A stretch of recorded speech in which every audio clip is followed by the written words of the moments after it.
你好，欢迎收看《新闻面对面》，我是谢仲。来，一开始为你介绍今天要请到的特别来宾，左手边第一位立法委员蔡宜瑜，五哥好，大家好；资深媒体人陈炳凤，大家好；时事评论黄文忠老师，大家晚安；右手边为你邀请到立法委员岳元之，大家好；桃园市议员备少将于北辰将军，大家好；资深媒体人康仁俊。大家好。好，那昨天在节目里面就讨论到，那国民党主席朱立伦今天要在中常会里面宣布什么样一个重大的宣誓呢？那今天谜底揭晓，朱立伦宣布爱国者行动抗议大罢免 ，OK， 全党进入战斗的状态。那不知道元之的感受到那整体的氛围到底会怎么样？不过让观众朋友你也来感受一下，朱立伦要面对整体大罢免31-0的这样一个状况的时候，宣布全党进入战斗状态。来，即将进入第3阶段。我们必须全力以赴，全党进入战斗状态当中。我们用爱国者行动形容我们接下来的努力。为什么爱国？我们爱中华民国，爱台湾。我们为了保护我们的民主，保护我们的台湾，我们必须要如同爱国者背弹一样。同时，我们还要进入下一个阶段。就是区域联防，我们会集合所有党内的重要先进，不管是韩国瑜院长，不管是赵少康董事长，不管是每一位我们党内的先进，我们一起团结起来。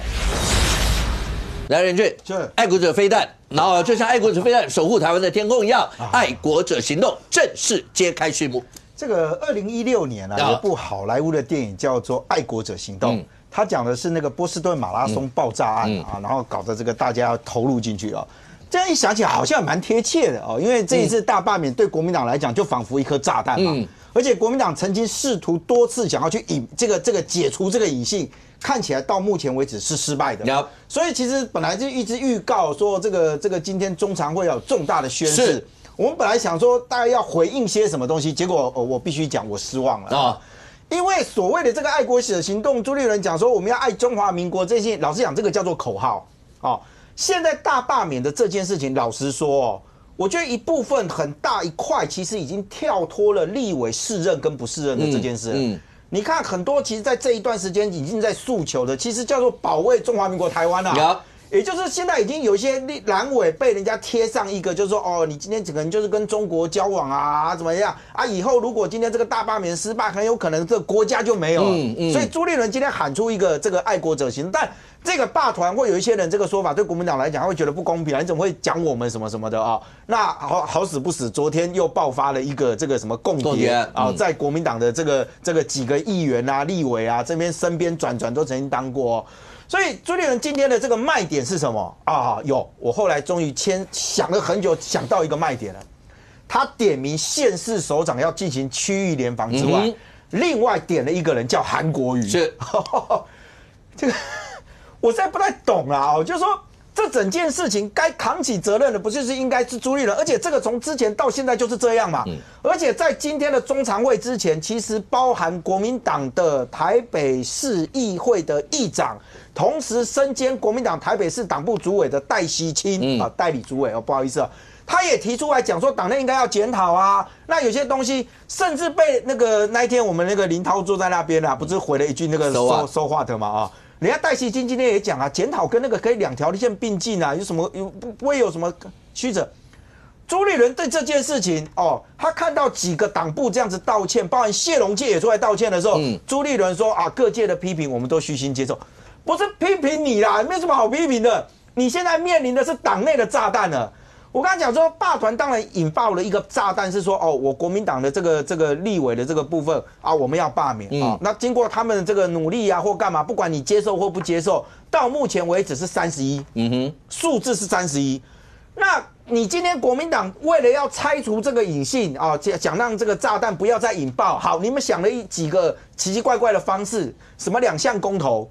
然后呢，再搞一个什么这个以罢制罢，罢到最后，目前应该还有四个位置吧4个位置还在等嘛那个还不知道答案哦。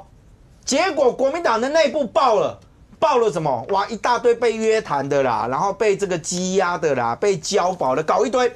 朱立伦怎么对这件事情没有反应？突然跑出了一个，就说拜会张善政啊，因为张善政那边他几席的立委啊，本来就去。不，这些话你不是讲过300遍了？你上次讲区域联防的时候，很多人就已经在质疑你把所有的责任推得干干净净。今天突然点名一个韩国瑜，而且还什么要进入战斗位置。其实我有时候我们在讲哦，国民党高喊团结，或谁高喊团结，就代表一定没团结，你才会这样喊。那你今天点名是觉得他没有进入到战斗位置，就是这一段时间他是怎样旁边看戏了，是吧？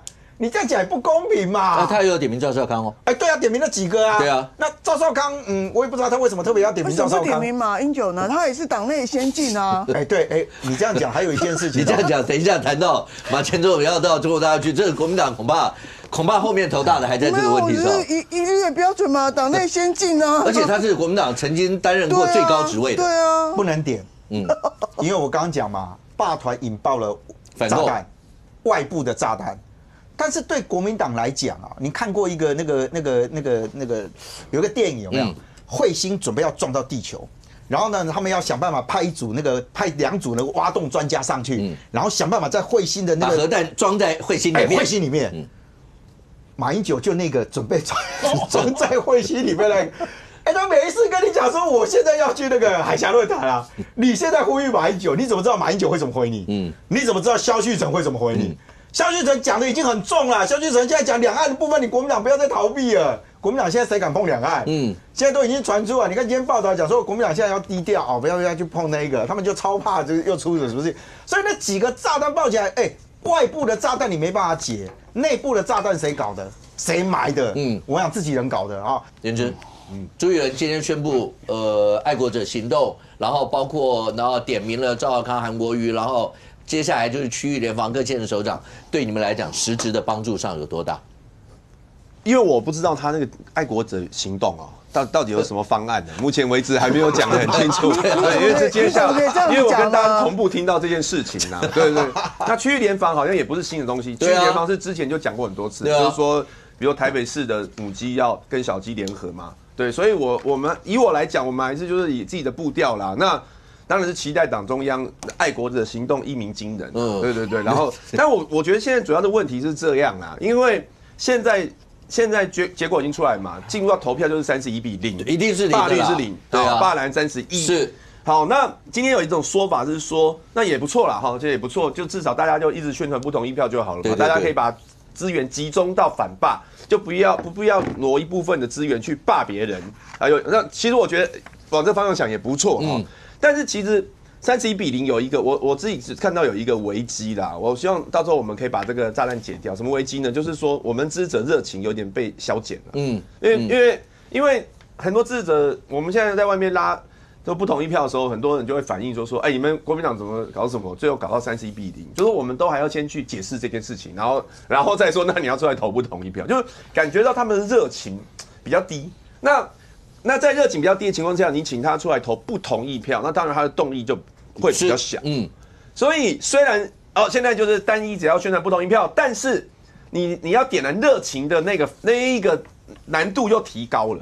所以你就说20号以后就变26-0了啦，就少5案了啊。不会啊，那5案是8月23号投票，士气不会。对，就审核完以后，搞不好少了几席。对啊，少5席。审核完会完是不是26-0还是？不是，就是件数如果要是没有达到那个门槛的话，超过那个2631，超过截止日期，对你们是一样的。一样啊，我们至少看的是0啊，不是看那个26还是31啦。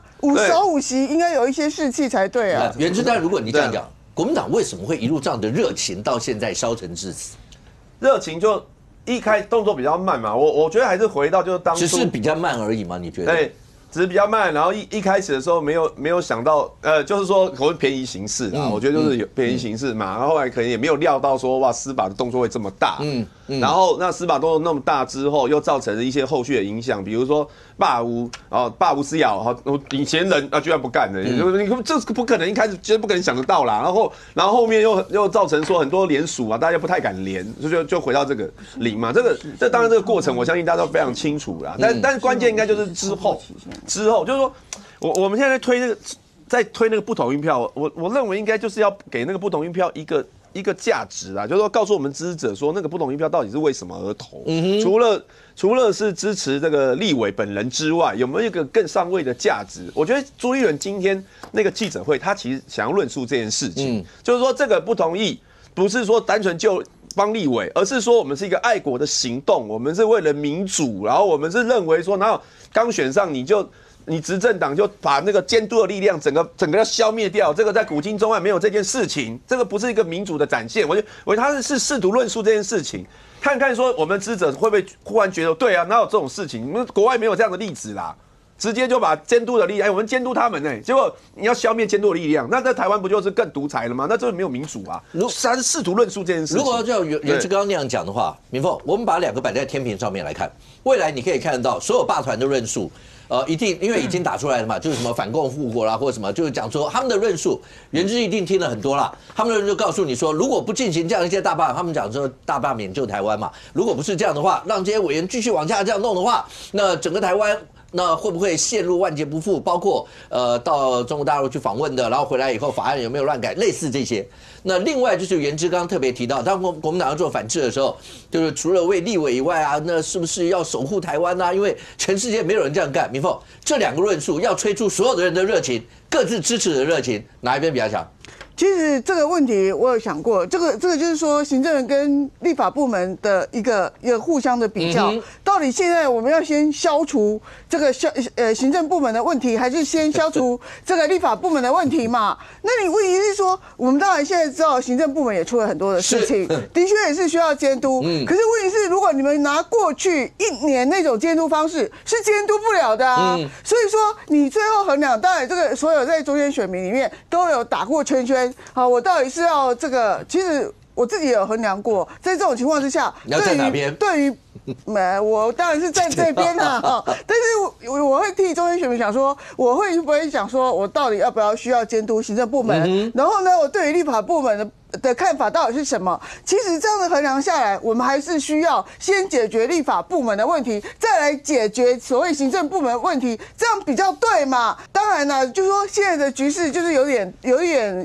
在，就是说这种东西也很微妙，就是说这个气氛一变，恐怕这个气氛不稳就不对，那每个人就会像我一样在中间没有，我是你也在犹豫。我决定我会帮中间选民想说，我到底是哪个要平衡？那当然是结论，当然是先解决立法部门问题。如果立法部门这次没有弄起来的时候，那未来还是一样的东西啊。你还是会在立法院没有办法实施实质的监督的力量。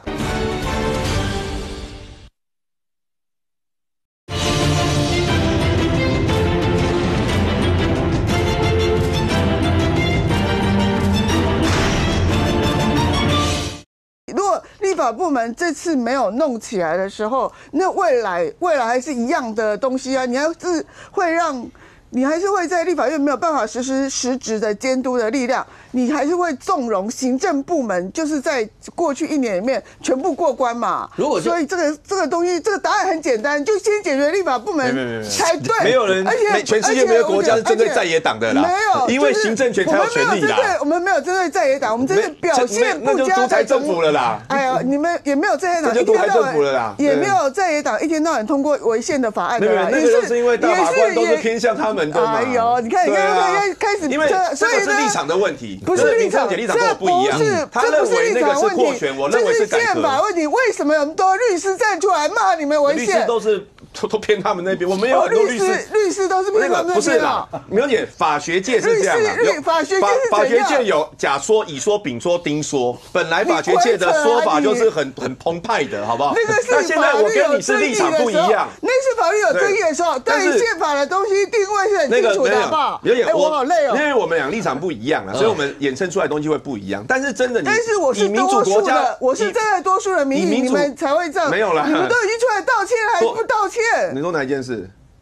很多人呢，很多人都出来道歉。我们现在在讲什么行政立法的事嘛？我是说全世界没有说行政机关说我要，因为那个立法委员你要监督我不想让你监督，我先处理你，先把你的席次变少，然后我再来施政的。没有这样子的，这次是霸团，以前霸团领先的哦，那都是民进党帮忙联署嘛。什么帮忙联署？那你们就是羡慕人家嘛？洪建义在这边都讲了啊，总统都跟霸团开会了啊，你们自己也在帮忙联署啊。没有在执政党罢免在野党的。好，那如果这样来讲，将军来，我们就拿战争来看的话，对了，这就是一场政治上的战争。是，而所有的战场上面，国民党现在感觉上所有的兵临城下，已经危急存亡之秋。如果照古代来看的话，那要叫四面秦王之师。那当然最后就是投票嘛，是一个国民党怎么样把自己的支持者，就所谓的蓝营的支持者热情，真的愿意出来，我愿意出来要保住你这一席。另外，中间选民如果比较偏浅蓝或者不管，就中间那一块，更何况他也要吹出这一块嘛。你用什么样的方式能够吹出这个？要不然的话，照目前所有的民调看起来的话。包括要支持罢免的所有那些人表态率这么高，表态高，通常他投票意愿是高，所以这两相比较下，包括刚刚所有的诉求，一个爱国者行动真的能够把这人就赋予上，我投下保护叶元之，我就是爱国者，会这样吗？现在有2个方面来分析这件事情。对于要被罢免的这些立委，你是害怕？怎么有不怕？当然会怕嘛，要被罢免会担心，不然干嘛？铺天盖地的弄那些什么不统一那些海报，对，到处都是。现在哈，那如果你不害怕，为什么要做？当然害怕，我相信没有人不害怕。但是你害怕的恐惧来自哪里？我相信不是来自于执政党。在野党如果怕执政党，你不要当在野党。他怕的恐惧不是来自执政党，是来自于人民。支持你的人民热情没有出来啊，对不对？如果今天支持国民党这些立法委员的热情出来了。那15个立委联署一定过，对，如果热情出来了，你们都联署我们31个了，我们拼了，那15个一定过，不会0嘛，因为国民党的立法委员还有国民党的中央党部，他看到了31-0，他的害怕来自于热情吹不出来，是，那你要如何吹出热情？我要告诉大家要有目标，为什么这些罢免团体，你说他是民团啊，你说他是青绿，我都没意见，他的热情怎么出得来？因为有目标嘛，第一个吹出来说我们要罢掉亲共立委，这个目标就很大。第二个，我们要罢掉这些在立法院里面针对宪诉法、针对财划法做的我们不满意的立委，还有预算，这个目标够大，所以这些热情的民众出来了，甚至有一些民众吹出来的是曾经支持国民党立委的人，他也被吹出来了。所以你看这一股热情是你对岸、你对面的阵营、你的对手阵营热情出来了，而我是0，我吹不出热情，你当然害怕啦。那你说这一次朱立伦主席，我们也一直在期盼，每个礼拜3我们都期盼国民党中常委会丢出什么灵丹妙药，这很重要哎。整个国民党31个被罢免的立委，包含他的这个支持者，都在等你，丢出策略，丢出方法。朱立伦有没有丢过？有丢过啊。以罢制罢啊，最后31-0，失败，士气砍掉1成。第二次，我告诉你，我要做什么？公投联署，又没人在谈了。第3次，我5月20要对赖清德来一个大罢免，也没了。所以你连续3次一而再，再而三，现在都已经枯竭掉了。那大家还是说啊，听听朱立伦主席有什么灵丹妙药？对，今天丢出来了，叫做什么？爱国者行动，全党进入战斗状态，这是怎样？这是在做什么？这是在我们最后进入战斗状态，在军方是怎么样？被包围了。各位，所有人进入自卫战斗位置，那是最后的活命空间。进入自卫战斗位置，有没有目标？还是有目标。把所有敌人四面八方来的敌人全部要击退，这叫自卫战斗。进入战斗位置，好，这个爱国者行动有没有？我想你要做任何的军事行动，几件事情跟民间跟政党推一模一样。第一个要有什么？要有做法。你的做法是什么？找韩国院长还有赵少康他们。对，那是编组。你的做法是主动出击，还是要逐次抵抗，还是要拉进来打？你要有做法，你的战法要有。第二个，你要有编组。那刚刚这个武哥讲的说，韩国瑜啊、赵少康，这是编组，你要有编组。第三个，你投入的资源、投入的人力有多少？你有多少人力可以投入？你都被收押了20几个了，现在还在打官司中，你还有什么人力？所以你在做法不明、编组欠缺、人力枯竭的状况之下，朱立伦，你的所谓的爱国者行动变成什么？做法地方做，那地方诸侯给我做什么？这个区域联防，那地方给我做。然后呢，编组地方编，你说所有国民党执政的县市政府，你全部给我编组编起来，全力动起来。然后人力呢？人力地方投入，全部都地方，那你中央在干什么？将军，我们可不可以这样讲？其实所有的来源应该源自于说我们刚刚所谓的热情的这件事情。对，当另外一边告诉你这是一场反共的战争，然后这是一场台湾生死存亡之战，他告诉你说这是一场毁宪乱政、要护卫宪法之战。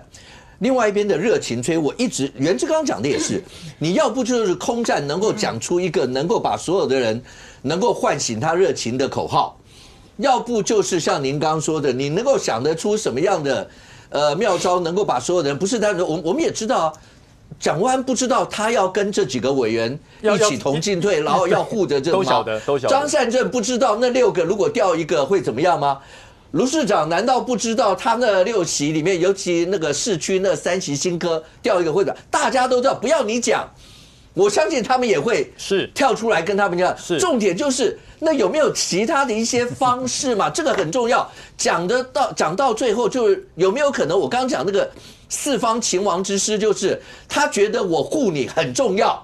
你有没有能够打动我这一块？没有啊，就是不重要啊。对，没有，其实对朱立伦来讲你是一个主要作战的指挥官，是啊，你是总指挥官，你要如何把这些地方的力量编组聚集，然后朝一定的方向来进攻。现在是什么？炮火四射，随便打，乱打，对不对？台中往这边打，桃园往这边打，台北往这边打，各有各的战法。为什么？自求生存嘛。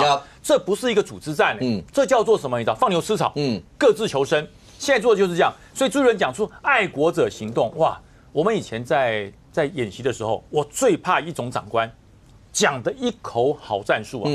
我们各位弟兄，我们今天面临到存亡之战，所以我们现在要以坚决无比的决心，要全力以赴，万众一心，自强不息，庄敬自强，处变不惊，我们一定会赢。各位怎么做？哇，将军！你把我们当兵那个时候所有的口号都喊光哎，对，常讲对不对？对啊，各位你想想看，讲了这么多所谓的战斗文艺、呼口号式的战术，我请问你，无比坚决怎么做？我请问你，全力以赴怎么做？万众一心怎么做？自强不息怎么做？处变不惊怎么做？自强不息怎么做？没人知道啊。你要把这些口号化为具体的战术战法。你要告诉台北要怎么做。你负责哪些事情？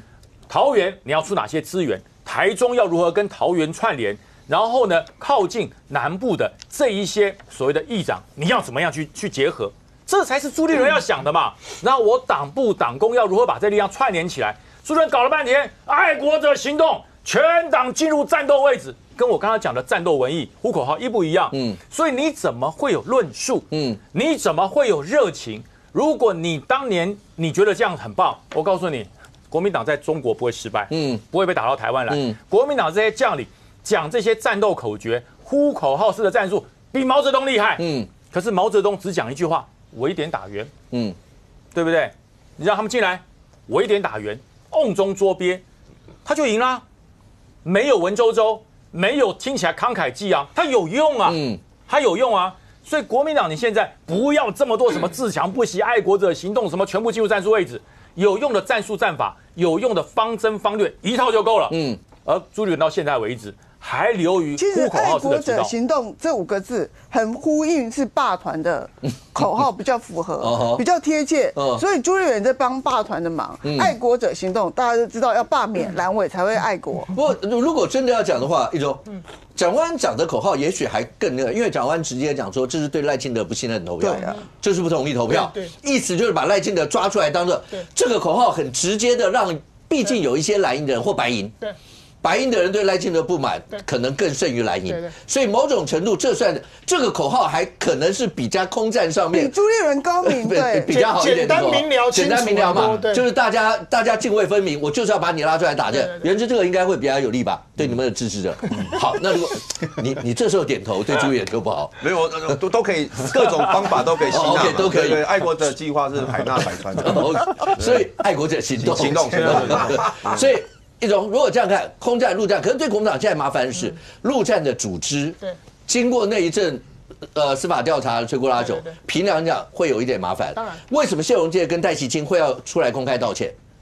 因为这2个，一个是台南的主委，一个是台北市的代理主委，他们一定是在这过程当中有感受到了一些当时在联署的时候出现的死亡联署那些对他们造成的影响，所以他们会觉得要出来道歉。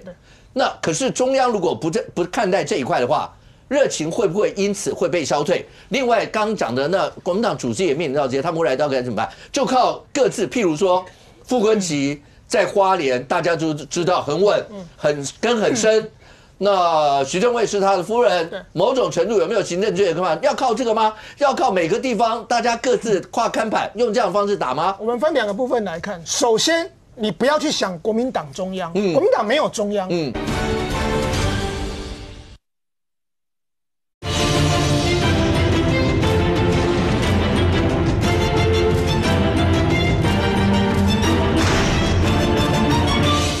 我们分2个部分来看。首先，你不要去想国民党中央，国民党没有中央，没有国民党中央的国民党才是有战斗力的国民党。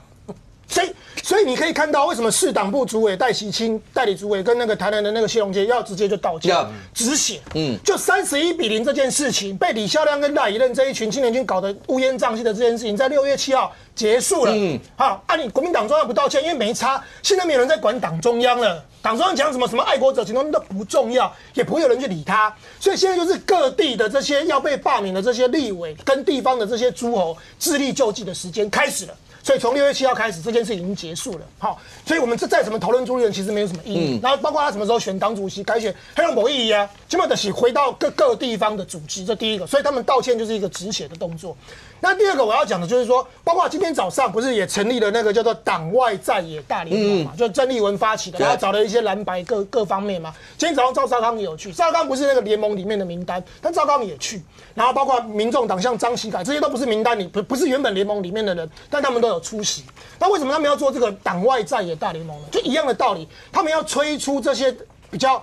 我认为是比较深蓝的这一批，因为他们现在投票率低嘛。我们现在都知道绿营的投票率，因为公民团体走得很前面，所以大家会觉得士气高昂，所以投票率是高的嘛，大概有将近70%。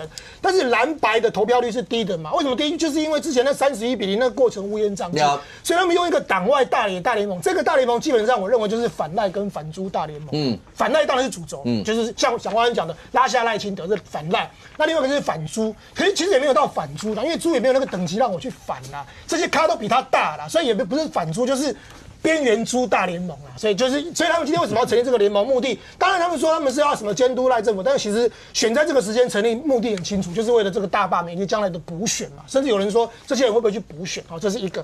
那另外我们回到地方，就是说那地方现在就是地方的诸侯有行政资源，所以它会变成是区域联防里面很重要的。包括我们现在讲花莲。虽然说傅昆萁现在很辛苦，对不对？可毕竟他老婆还是花莲县长，人家还是有行政资源。所以我们看到，首先我们看这个是民进党的花莲县议员在质询的时候，因为大家知道傅昆萁不是发很多扇子跟这个24页的这个别册，就是那个他的那个预算嘛。这重点是什么？他这边写的是说。傅昆萁帮花莲争取了161亿元，就是那个因为之前财划法的修正啊，那花莲多了中央的那个钱，如果按照比例分配的话，要多161亿。然后这个扇子跟这个折页里面就解说，哦，他161亿未来会用到哪里？那议员就咨询那个花莲县长说，不对啊。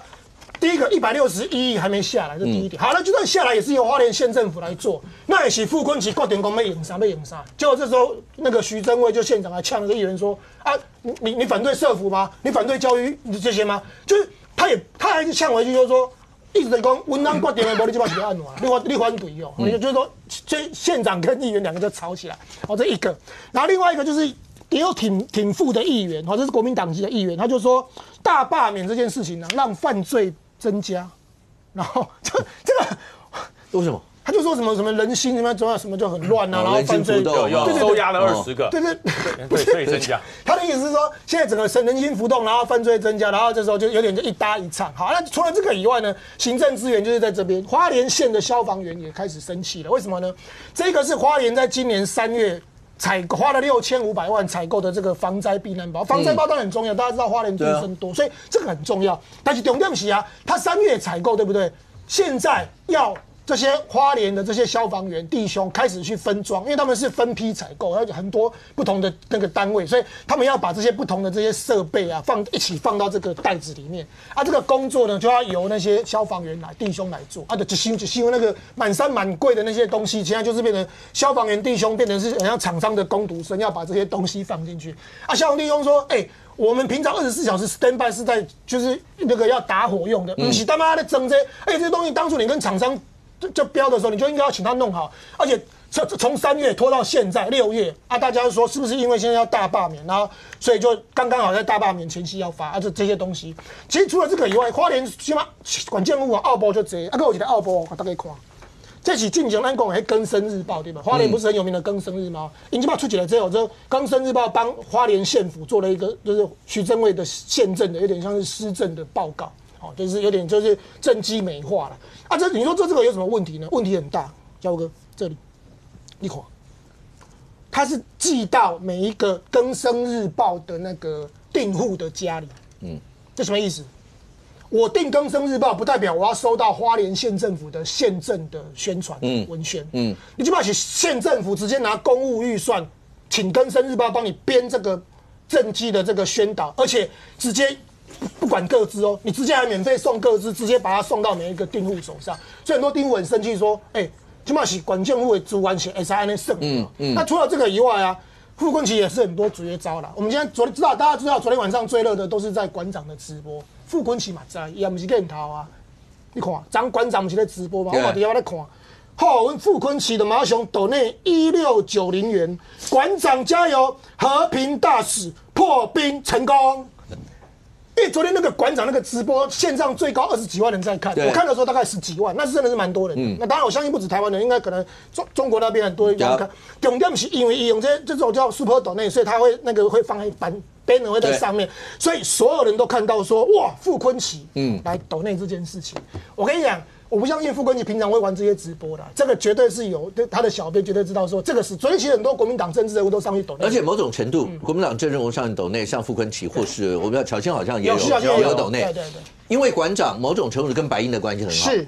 这时候抖内就是在告诉白银，在告诉小草，对，我挺你们的人，没错，所以你们是不是也应该挺我？你要想馆长的他很多的粉丝大概都是白银的这些小草，而且他们平常投票，我觉得因为这大家就是苦在白银的投票率低嘛，那所以昨天国民党这些政治人物开心的嘞，昨天第一天，所以最多人在那边看直播，然后国民党的每个像徐小新也去抖内，然后馆长也抖内，这个是傅昆萁，所以你看现在你可以感觉到，就是说各地这些要被罢免的立委都有，我不知道元智昨天没有抖内没有。1000块要抖内，好了，今天晚上赶快去补仓一抖。我抖内的今天就在骂我了。在这个时间点回我电话，朱凯翔的那个话他都不会回。对，你就可以知道，就是说国民党这些立委，所以我这边也要呼吁对大家，就是说不要以为31比0，好像这个罢免就真的会过很多，其实没有。这些国民党立委现在撇除了国民党中央这个衰不会得零医药啊，大家在各地方的努力，其实还是大家那个罢团还是要战兢兢。来，人要播什么？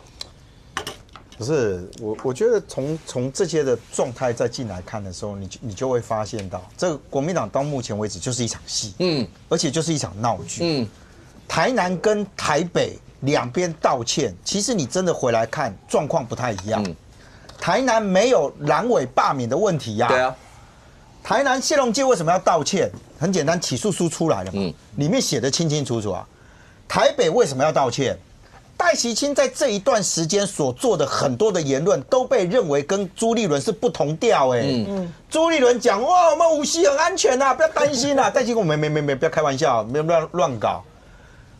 国民党是怎么捍卫黄旅锦如的？朱立伦带人去那边搞一大堆事情。今天戴锡清出来道歉，你认为他道歉的那个概念在哪里？戴锡清他接任国民党台北市党部主委代理主委这个位置，他没有去了解一下到底发生什么事吗？第二个，我用一句林涛那一天讲，因为他不小心讲了一段，其实我到现在还是不理解他刚刚那一句的话意思就是说没有要选举就不选举的，他可能是讲说在这一趴里面不选举，可是戴锡清开什么玩笑啊？他虽然是议长，他也是选议员出来，人家选过几届，他会不清楚整个台北市的脉动吗？就是说，当戴锡清进来，他跟谢龙介老将，我觉得两个道歉的那个缘由会不太一样。谢龙介那个我抖那个一翻开，而且说实话，大家讲说你副主委什么什么的你主委不再去了解。可是对于戴锡清来讲，他有一个迫切的压力是，这几个这个什么立委有多少人也是台北市议员上来的？戴锡清自己对台北市的理解，跟他去了解这整个案子，他出来道歉，他的那个道歉，其实我认为，因为这个案子还没有到起诉戴期兴这时候来做，我不认为只有单纯说止血或是什么，他其实在思考的是，你台北市接下来，如果你这一仗不好好的处理，对于台北市的国民党的支持者，可能会有造成多少人在这一波里面对党里面产生失望？因为接下来的话，那要碰到2026，先不要讲2028的话，整体的氛围改变会不会造成胜过？连铁栏区大家讲天龙国的台北的氛围都变，连席次都会有改变。可是元之刚刚我讲，连最起码蒋万安讲的那个口号，对你们来说，你也觉得那会比较实践，因为蓝营毕竟是有对于现在执政的，尤其像赖清德总统是有不满的一些，那是比较容易聚焦的一块嘛。对你们来讲，没错，好歹是这样嘛，对不对？因为我觉得现在其实所有民调大家看过都是大概反对这个罢免的比较多。其实我不知道民进党做的是怎么样，至少我们看到是这样。但是为什么大家还是觉得很紧张？就是不同意罢免的人，他不见得会出来投票嘛。那不出来投票其实有2个原因啊。第一个原因我还是要讲，很多人还是以为不出来就是反对。第二个是他知道，他不赞成罢免，他也知道说他要出来投才叫反对。但是我觉得他没有不出来投已经很好了，你不要再叫我出来投不同意，这就是热情不足啊。对啊。那热情不足，你要给他一个目标嘛？说为什么这个票数的意义在哪里？比如说不同意票，现在是31个选区要投票，第一次可能26，这26个选区，假设可以投出来250万张不同意票，这250万张的这个意义在哪里？我举个例子来讲，比如这个意义是在于说，他可能超过了赖清德总统，他在这20几区总统的得票，那就代表说现在的人还是很不同意你的做法嘛？你并没有超出，就你这做法并没有争取到更多人的认同嘛？就说大家希望你真的好好做个总统嘛，不是一上任之后就想说先解决立法院。你应该是，比如说把经济的问题搞好，把能源的问题搞好。立法院是罢团要解决立法院。他也跟洪建义也爆料了嘛，他就跟罢团开会嘛，叫要先解决立法院嘛，要把经济、能源、教育各方面的问题把它搞好。这个才是人民希望总统的样子，而不是说这个一直在斗，无止境的要获得权力。那获得权力之后呢，又不利用这个权力好好做事，取得权力之后想要获得更多的权力，然后政府的位置呢，全部都以派系或安插很多自己人酬庸。这个不是现在小老百姓想要看到，大家想要看到是站在人民的角度，比如说高铁应该适合什么样的专业的人。而不是说安插自己人，然后就去讲说，因为他有行销专长，所以我们要安插他。高铁现在缺的不是行销，高铁现在那个旅客已经很多了，好不好？平日呢就已经跟假日一样挤了，假日跟国定假日一样挤。现在高铁需要懂运输的人，懂得调度车辆的人，去让旅客更舒适，而不是说无止境的让更多人来坐高铁。所以但是呢，自己人就可以摆，小老百姓不是期待这样，小老百姓期待是政府站在人民的角度来处理这个事情。不过元之刚刚讲这个，来玉，第一个你有没有听到元之刚刚讲，他就讲那个洪建义那一段话，虽然建议出来有否认说是语速快，可是元之刚有特别讲，赖总统是常跟罢团开会，还直接讲说要解决立法院嘛，包括元之跟其他的国民党都巴不得希望。整个罢免这公民团体跟赖清德再多一点连结，那才能把整个罢免把它导向说，回到蓝绿对决。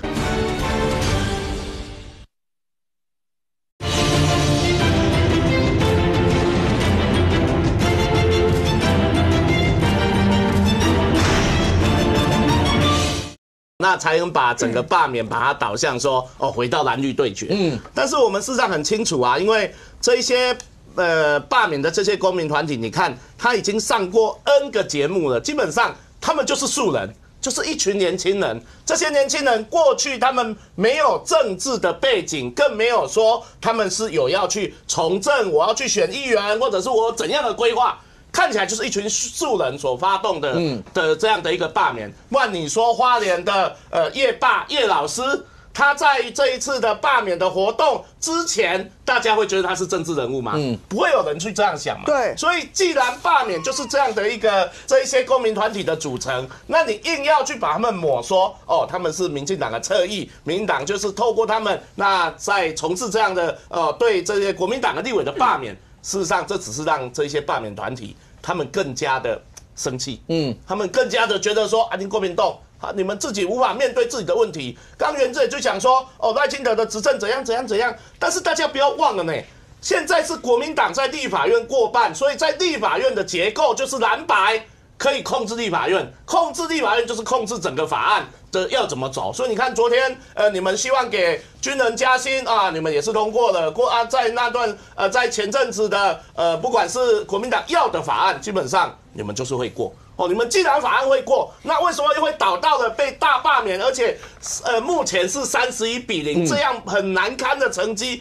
最主要就是这1年来，国民党恁就是听傅昆萁，恁就是听黄国昌的 know how， 和恁一堆奇怪的想法，所以你们一见面呢，就在搞国会扩权法案，对，然后拿到权力就扩权是你们，一见面了你们就要搞国会扩权，然后既然国会扩权被大法官宣告违宪，那宣告违宪后之后呢，好，我就用宪诉法把你大法官的权力把它拿掉，让你以后大法官无效化。然后再用财划法把中央的财政把它弱化，然后全部要挤来地方，然后选罢法，然后选罢法最好笑、最好笑的就是现在你们国民党要发动以罢制罢，结果你们却没有一组国民党说我要用新的选罢法，新的选罢法对我们国民党来说才是好的法律，我们作案是联署要联署的时候附身份证也没关系，国民党却没有这样的架子，所以你是给我背谁来讲所以国民党就是在乱搞嘛，乱搞的同时又担心被罢免，所以你们才要去把选罢法加严。所以这些罢免团体就说好，那就好，我在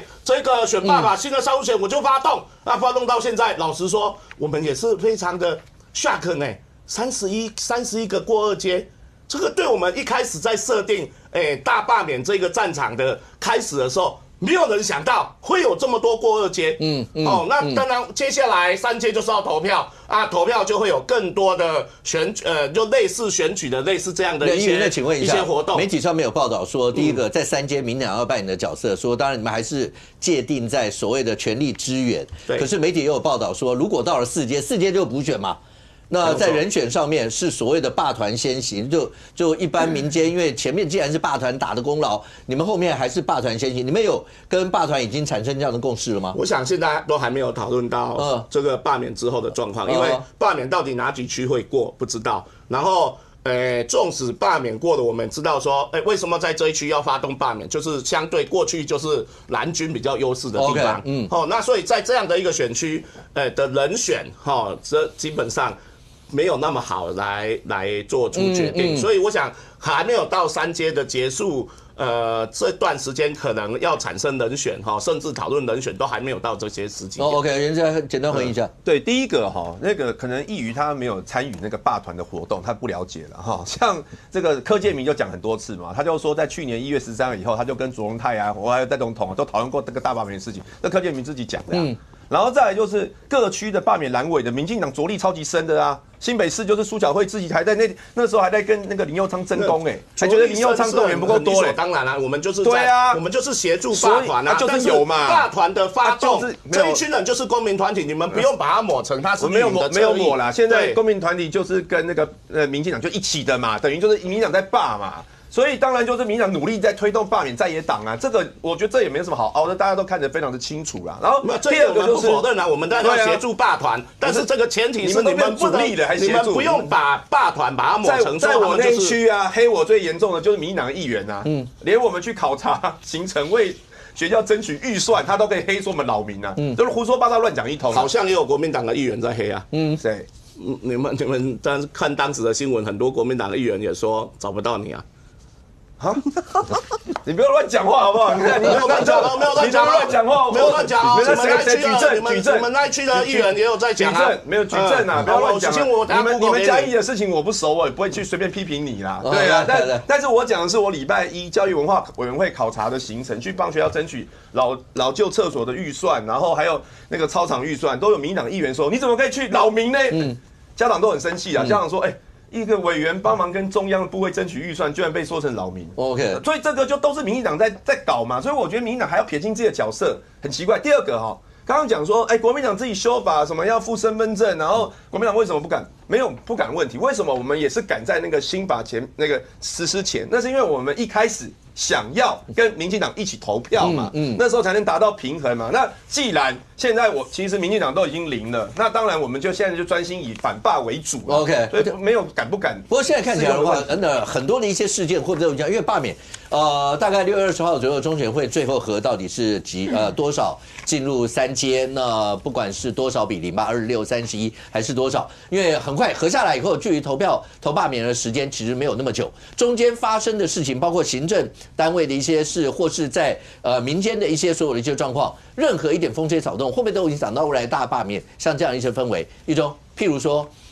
你刚刚有讲到馆长那个傅科有没有去抖内嘛，对不对？馆长的行程现在大概已经变成大家现在很重视的一个行程，但这个行程从他到上海去，然后一直到现在，某种程度你自己看到现在为止，你自己的评价看法是什么样？我平常讲这2天那些网络的直播啊，真的他那边吸了非常多。我发现连其他争论节目的那个线上直播的流量啊都下降了。这里面很多可能像我这样，就是说去看热闹。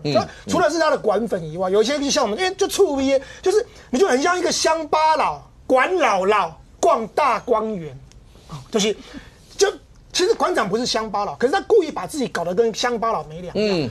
哇，这边那边楼好高哦！我刚刚才从那个东那个什么外滩过去那个什么，哎呀东方明珠呀，管呢。然后机场的时候，这厕所有门呢，很漂亮哎，来大概看一下，这个厕所有门，很漂亮大家都3个问号这不就是一般机场的公共厕所？然后他也可以说很漂亮，就你可以了解。我说我跟你讲，馆长不是笨蛋，他不可能，他知道他这些讲这种故意讲这些东西，一定是被 Q 打给他那考试。可是其实在这个过程中，我只能说这是一个3赢的。哪3赢？我跟各位分析。第1赢是中共，毫无疑问，中国共产党赢了。因为就是说，因为过去就是我们就讲说中共就是言论钳制网络不自由馆长说没有中国到底要不要翻墙？可以翻墙对啊。他说中国没有禁翻墙，你只要花钱买 VPN 就可以。网友说这就是翻墙可是问题是中国开一个门。好，朱凤莲发言人今天国台办已经讲就是说请他祝他顺心平安，就是说。其实我们自己有些朋友在中国，他们也会偷偷翻墙，有时候想要跟台湾的看一些台湾的网络，或是上台湾的脸书平台，他们会偷偷用那个 VPN， 但是那是偷偷。这个抓到，其实之前有个案例，因为中国是违法的。如果这样翻墙的话，最高他们之前有个案例是罚到人民币106万，人民币106万等于台币要罚到400万，是有这个案例。所以我们就讲一般都偷偷翻墙，但是馆长给你们洗一起大拉拉的，而且一直直播翻墙，这个显然是国台办开绿灯。所以朱凤莲说祝他顺心，这一个但是问题是在这个过程中，他就凸显就是说，他就是刚好跟台湾的这些粉丝或是台湾的这些民众说，你看中国也没有像你们讲那么言论钳制嘛，这一个好，就中国赢了。第2个，馆长也赢了，因为馆长大概这样，最近他前一阵子生意不好嘛，他不是直播的时候都还有点哽咽，说他这最近生意很差嘛。那这一波他去中国。昨天光昨天晚上他的抖内就超过26万新台币。光昨天加计今天的话，大概已经超过40万新台币。所以网友说，去直播比开健身房还好赚，直接，而且这个抖内还不算那个流量的分润是单纯抖内就已经昨天一晚上就已经快要30万了。所以我说这个对来讲生意，而且这个将来他做生意什么各方面都 OK， 所以对他来讲，这个当然是他另外一个赢。但是你就把他想象他是个商人，也得去做生意，所以他就故意把自己搞得好像个乡巴佬就是大家他也知道大家会嘲笑他，但是他也没差。但是他其实讲那个厕所有门，还有那个高铁有靠背，其实这2个某种程度是要因为。也很久，大好久前，大概是30年前，大家去中国的时候有听过说，他们的厕所是没有门的，但是已经是30年前的事。现在你去讲这个就有点，反正我觉得你要分几线城市，有些地方对。好，那反正因为他去的上海是第1线城市嘛。好，那第3个，我说第3个赢的是谁？国民党也赢了啦。我怎么这样讲？国民党。马英九不是要去海峡论坛嘛？这个国民党没人要去县市长都没人敢去的，因为大家被大罢免，现在在压力大，还去不是麻烦马英九他是国民党，希望他以个人身份就不要扯到我们国民党。那可是呢，这样对国民党来讲压力就是说，那他怎么跟阿公交代？阿公讲哇，你这样很不给上道，我办海峡论坛，我办活动，你国民党呢，那是不是以后大家就不要当朋友了？所以这个时候有馆长去那边，然后国民党的政治馆长就可以代表这些了。不是，他当然不能代表，可是他有一个特殊的身份，就是说，反正有错他扛。国民党说不，那是他。比如说有个民众，中国人问他说你是哪一国人？馆长就然后就不敢讲嘛。这件事如果发生在中国国民党任何一个行政官员或是立法身上，我告诉你，国民党被骂爆。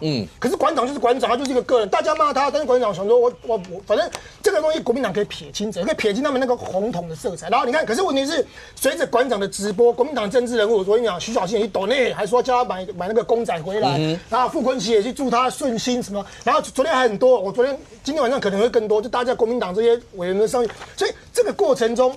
国民党这些委员去抖内凸显什么？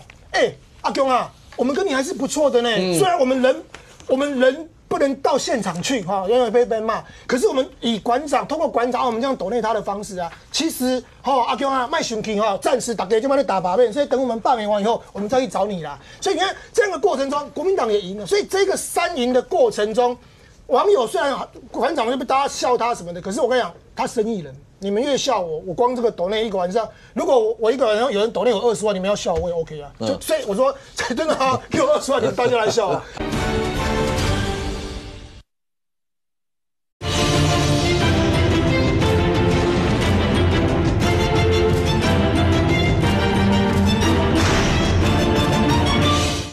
你们越笑我光这个抖内一个晚上，如果我一个人有人抖内我20万，你们要笑我也 OK 啊。所以我说真的啊，给我20万，你们大家来笑啊。所以你看这样一个过程中3赢，然后而且还可以刚刚讲到馆长的粉丝很多也是白银的这些支持者，然后还可以驱动他们在大罢免的这个流量。所以我说这个局来讲，虽然看起来好像觉得有点荒唐，就是好像像个逛大观园一样，像个土包子，可是这个过程中，其实我觉得大家的盘算其实都已经达成。可是好，将军，其实说两岸之间的交流，大部分人都不会反对两岸之间的交流，但馆长这一次去，当然就是弄得非常盛大的感觉，到了那儿，然后到了那儿以后呢，那过程当中出现所有是刚刚讲的那几营。可是对国民党的人，如果说现在刚讲到去抖内的，然后在下面留言的所有这些，但因为这次大罢免的主轴很早前就被拉成是什么反共啦、护台啦，类似像这些。可是国民党或是像马前总要去海峡论坛，然后馆长这次去，所有这些，难道在大罢免，国民党也知道说这个节骨眼尽量先低调一点，面对两岸的问题，所以海峡论坛不去嘛？但是这些，就算馆长不是国民党的，你上去下面留言那些去抖那些，难道不是还是会被连结在一起吗？这些大家可能觉得傅昆萁跟徐小新去抖内好像只是去蹭，不是哦。徐小新抖内了3290块，它里面写什么啊？刚刚馆长问我想要什么我想要拉布布，我缺小春野或象棋大冒险，这是泡泡玛特现在很红的东西。他就故意就说，我没有脱节哦，我没有 care 大罢免，你看我还会要拉布布对。然后傅昆萁就比较 low 一点，馆长加油，和平大使破冰水。我现在以为他不是他写的，这是小编写的。傅昆萁95之尊会去给你搞这个小抖内，傅昆萁抖内的话，已经是直接抖破 YouTube 的上限了哈。所以这应该是小编啦，意思一下。那你认为他是做这些事什么事？大家认为是蹭吗？不是，这有意涵的。大家记不记得一件事？这一次国民党被大罢免，其中有一个原因叫做什么？要罢免舔共立委。有没有？因为共产党不好嘛，因为共产党专制嘛，因为共产党没有自由嘛，共产党没有人权嘛，所以我们要罢免这些舔共立委。来，你看馆长证明了一件事：中国哪里有不自由？共产党哪里有专制？共产党比台湾还要宽容我馆长以前是曾经一个对习近平太太讲出冒犯话的人，我是一个动辄就要把羚羊赶走的人。我到了中国去都没有人说我不好，而且还这么热情的款待我。所以中国有什么不好？中共有什么不好？所以间接的证明，你们干嘛要清除舔共立委啊？干嘛要清除这些亲共的立委啊？他们很好啊，清什么？是这样那我告诉大家其实馆长，我认为他是一个还蛮能克制自己的人，因为你知道有一种事情很难戒掉，叫做骂脏话。真的，你知道我们以前在基层带部队哈，我们以前当排长、当连长带部队的时候，你不骂2句脏话，阿兵哥就不听你的。真的，我当连长就是这样子啊，动不动就问候人家母亲，动不动就问候人家家人。你知道后来我到陆军总部服务的时候，我对面坐个大姐，这大姐说，她说于少校，我跟你拜托一下，你不要再这样粗话了，好不好？我说有吗？然后就你已经变习惯了，对，习惯了。每次电话一接起来，你知道吗？就是先问候，叉叉叉，什么事啊？我是俞北辰。你知道那个大姐坐在我对面受不了，那个已经变发语词了。对，不讲那几句，后面不知道怎么说。对，就是你不讲这句话哦，你不会讲话。后来那个大姐就说：“这样，我说这样好不好？你帮我改一下，我每天讲这个粗话，你给我画一个。你知道，她画了一张 A4 纸，快满了给我，那个正一个就是5次，一天呢写了快满了。我说我今天讲了这么多粗话，她说还有很多漏掉了，因为我去洗手间了没有听到。各位，这个要改掉这个口头禅有多难？可是馆长到中国，我都快不认识他了，他没有赶过一只羚羊，一只都没有赶，从上海火车站、上海机场下飞机，坐高铁，然后呢，介绍这个厕所，介绍路数，还有在车上文质彬彬、谦恭有礼、拒脏不怠。各位容不容易？不容易我是戒过脏话的人，比戒烟还难，你知道吗？真的很难。可是馆长却能克制住，不会啦，你一个晚上给我20万，我也克制住。没有，我是没有办法，那个会脱口而出，你知道吗？他真的很压抑，你可以感觉出来，他完全就是一个压抑到，然后尽量的讲华语。对，所以你说他讲台语会比较像他，所以你讲他不聪明吗？你讲他没有克制力，有哦。而且你知道有一个年轻人，我相信那不是安排的，直接靠过来问说你哪一国人？按照馆长的个性会怎么样？羚羊赶一赶，然后就给他说你杯是台湾人，一定这样讲嘛？这是按照馆长的个性嘛？你不这样子讲，我觉得不是馆长，这是不是被附身了？我不知道。可是他却可以把自己克制的这么彬彬有礼，变成一个非常有纹身的这个有知识的人。所以网络上有人协寻馆长去哪里了？对，这里面到底是不是馆长？我相信是啦。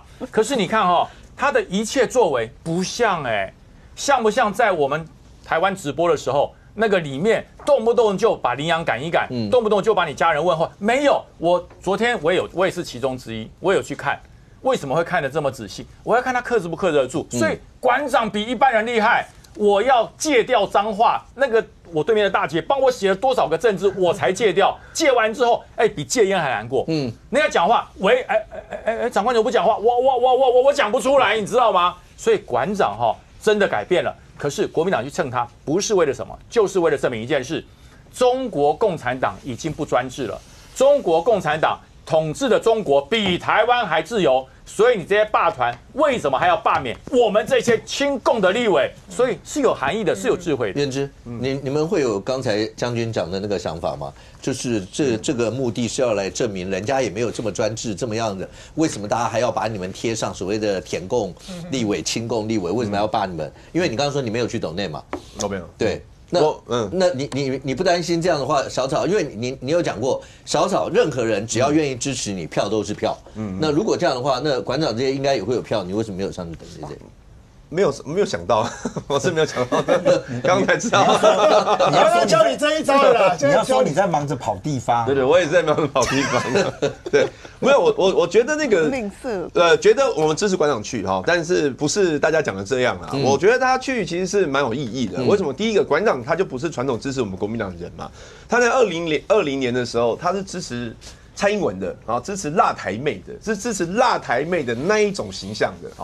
那后来为什么馆长他开始就是比较反民进党？实际上我觉得他们就是不喜欢民进党所形塑出来的那一种世界观，就是说你只要是反绿，你就是中共同路人，就是这样啊。馆长他今天跟什么郑丽文那些，还有党外大联民主大联盟，很多人在里面嘛那我看到其中里面有几个人，除了馆长之外，还有一个中研院院士陈培哲，其实他们过去都不是国民党的支持者。可是当民进党立委或民进党人听到有这种党外在野大联盟要成立的时候，第一个直觉反应就是这就是红统大集合。对，比如说我又讲一个中研院院士陈培哲，他为什么是红统？他以前是阿扁的，他为什么后来开始反民进党？我印象当中那时候就是疫情的时候，他对于高端可以在不用做完2期实验，直接免疫桥接，就让人体去，就让大家去打这个事情，他是不满的，所以就开始反民进党，然后就开始被贴中共同路人。所以我觉得馆长他们这一群人是这样，就说民进党拜托不要，好像只要反绿就是中共同路人，好不好？那请问一下，对，那馆长你也是这样，那马前总统要去参加海峡论坛，你觉得对国民党这一次反罢免会不会有影响？我坦白说影响不大啦，因为他已经去很多次了，对，就是说他如果说可是这个节骨眼上面，他如果是第一次去的话，大家就会很热烈讨论啊，然后就关注度很高啦。但是因为他已经去到很多次，大家知道大概就是那个样子了啦。那我想象得到，他就是也是会去，比如说会参观一些地方，然后会跟可能会无意就是会讲中华民国什么什么的，然后也都会讲嘛，因为他之前都有讲了啦。所以我觉得这一次其实讨论度也不高，好，然后影响也不大，但是他要去交流，我觉得反正站在国民党的立场，本来就交流就是好事啊。但敏凤，如果以你自己判断，因为马前总统是要去参加那个海峡论坛嘛，然后包括馆长现在在那个地方，萧旭晨马办那个主任直接出来讲说，哎，国民党你们到底干嘛？干嘛被民进党那搞得好像你们大家连中国大陆都不敢去访问了？然后包括馆长跟马前总统去都是好事啊。对啊，萧旭晨就讲说，马前总统去这个交流是加分啊，国民党你们不应该有压力。所以呢，如果听萧旭晨的话，朱立伦当时点的名字就不止赵少康跟韩国瑜，应该还有马英九。那为什么朱立伦不肯点马英九呢？不是加分吗？他不是要反罢免成功吗？那显然就是有害嘛，这是绝对有害的。而且你在这个会场上面，人家不是主席，不是一个总书记或是国家主席出来主持的一个会议，是政协主席。政协主席顶多是王沪宁出来主席的一个会议。然后你在下面，大家就担心你在下面是听训嘛？听训的话，那你不是整个？也许你是也许他最好的规格就是坐在这个台上，然后这样子，也许是一个来宾的一个场。那如果你也是坐在台下，然后王沪宁在上面致辞的时候，你不觉得你做过我们中华民国的总统，这样是矮一截的一个情况吗？然后这个，所以然后你现在又说可能会有习近平跟马习会的3会，那萧旭晨就严厉的呵斥说绝对不会有啊，因为去年已经见过了，现在不会有。那当然我想也不会有，因为习近平现在在这个华人的油管上面已经被软禁的消息很多，而且他见白俄罗斯总统的时候竟然不在那个会馆里头，这也是中南海办公室，这个对一个国家主席见外宾的这个规格来讲是非常奇怪的规格，而且这个新华社不发新闻的，是白俄罗斯先发新闻之后，才新华社才跟着发哦，然后发的时候是国家主席4个字去掉，直接讲习近平，然后今天又有一个最新的公布是派胡春华要去中南美洲的一个邦交国参加一个就职典礼。胡春华是废太子啊，是政治局连常委不要常委，连政治局的委员都没有的人，他只是政协的第2把手，他竟然现在已经开始做这个所谓党主席的特使，派去这个，所以你显然中共内部这些诡异的情势，你要马习会3会恐怕也有点困难嘛。那你整个场合上面，那你馆长也在前面，你也不能够，所以现在又有人讲说，哎，你不要来了啊，你的风头都给馆长抢光了，你比赛可以比赛的比馆长吗？你可以跟馆长一样，就装出一只怂包的样子，哦，有厕所啊，有什么有民主啊，不是有厕所啊，有门啊，厕所好干净哦，怎样？就好像几10年没去过大陆人的感觉，很怂啊。然后那马总统当然不可能这样做啊，所以说你去那里，我觉得你这个光交流场合就给大家加深好，我们要反共护台的一个形象，我们要执行所谓爱国者的行动，就是要把这个所谓亲中的人通通弄出去嘛。所以你这个时候当然是有100个坏处嘛。那为什么国民党不敢去？国民党就很长眼啊，因为现在是什么时刻？那你中共为什么这个时候要邀请你去？那恐怕刚才好像也是两岸这个交流论坛的这个，但是你规格有必要到前总统吗？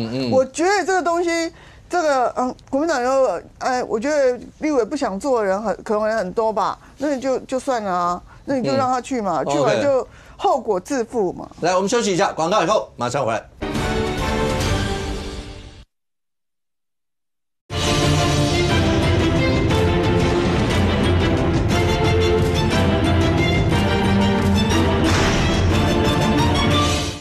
来，任局，现在看起来的话，那在整个国内大罢免氛围当中，你说嘛，前头要参加海峡论坛，馆长现在到中国大陆去和平大使嘛，去做这样的访问。对，他说他是和平大使。然后接下来呢，还记得这一阵子，国民党每次一直在讲到说，整个国内来讲的话，讲民进党就千万不要再讲我们红啦或者什么这些，匪谍都在你们家。那你们那个谁旁边也是匪谍，谁旁边也是匪谍，一直在讲这些。然后这两天出来的另外一个共谍案，然后这个人呢是基本上当然在国民党一些委员啦或者什么有当过助理，有当过什么，所以你看今天，被讲到当过助理的那几位委员，马上都发声明，直接出来，包括王宏威委员，包括徐宇珍委员，还有一位叫林倩琪委员，然后全部都，你知道林倩琪委员？不知道，我知道，国民党的委员，对。所有人都出来发声明，大家都知道这个节骨眼，这个新闻出来，那肯定会有影响嘛，所以都告诉你说没有任何一些，然后他在这没有任何异样，没有怎么，就是要撇掉所有可能会产生不利的一些因素啊。我觉得中国的这个议题对国民党来讲是一个极度尴尬的。他一方面希望拿这个跟中国可以有接触的这件事情作为国民党跟民进党最大不一样的地方，他认为这是他加分项。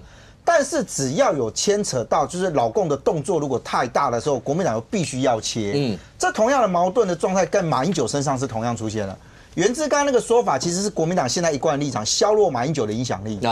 萧旭成今天为什么出来骂国民党？你怎么可以搞得我马英九没有影响力？我马英九影响力很大的啊！好，是，他是一个矛盾的。所以你看他会不会用前总统的身份？不会啦，老共不会让他用那个身份啊。现在讲说可能是前国民党党主席啊，国民党又要跳脚，不要用我这个名字，因为什么？我好不容易希望削弱那一块，就跟讲阿管那个馆长嘛，他不是他克制住啦，他是现场没有讲。回车上的时候我就中华民国人的，这什么问题是这样？他是在密闭空间里面的时候讲，那个跟马英九当时跟习近平会面的时候，一中各表，我讲一中没有，我后面有讲各表，为什么没画面就是没有？我很好奇啊，在马路上的馆长是不是真的馆长？是不是个分身啊？怎么跟我们看到的不一样啊？而且你有没有发现更怪的是，那个路人走过去的时候，我老实讲，馆长在国内可能很有知名度啦。在中国，你说真的走到路上，大家都知道他是阿管，我个人是存疑。但比较特别的，其实是你看他阿管的旁边都有一些人，戴着口罩，然后手嘛要么插这边，那一个跑过来问说：“陈先生吗？请问你是哪国人？”他问完应该问了2次，旁边有一个人过来把他推走，可以走。我非常好奇。这一个被出来问的人，是监视的人呐，不是啦。我现在好奇的是，我当然知道那是监视。我现在好奇的是，那个人到底是为什么会来问？故意的，是不是？大家讲好不要讲政治议题，你给他难看。所以你看那馆长就是这样嘛，各个地方都有人问这个问题。我直播我们也看了，所以也不是阿管没有骂，他是回车上没有人在的时候看，是中华民国怎样？好，那不重要啊。你不是，这就是一个最大的矛盾嘛。所以您刚刚的那个问题回来了就是说现在对于整体的国民党上面来讲你说碰到这个中国的议题，今天跑出来一个，这个人叫林月龙嘛。我诚实的说，对不起我也跑党政我也跑立法院，我真不认识他。今天很多你知道很多记者在找访问的来宾，都先问你认不认识林月龙。因为他不是一个活跃于台面上的人，可是呢，你如果这样看起来，他又好像很活跃。为什么？哇，你如果看他名片的抬头啦，也当过他自己的名片啦，最少他自己的黄宏威办公室啦，林倩琪办公室，郑前国会助理啦，罗志强妈一堆这个竹凡不及被宰，还有一个更奇怪的一个职务叫做北市党部发言人。为了这件事情，戴习清今天也说话了。戴习清说他下去清查。他没有帮国民党的台北市党部发言过，但是呢，还是要再了解一下。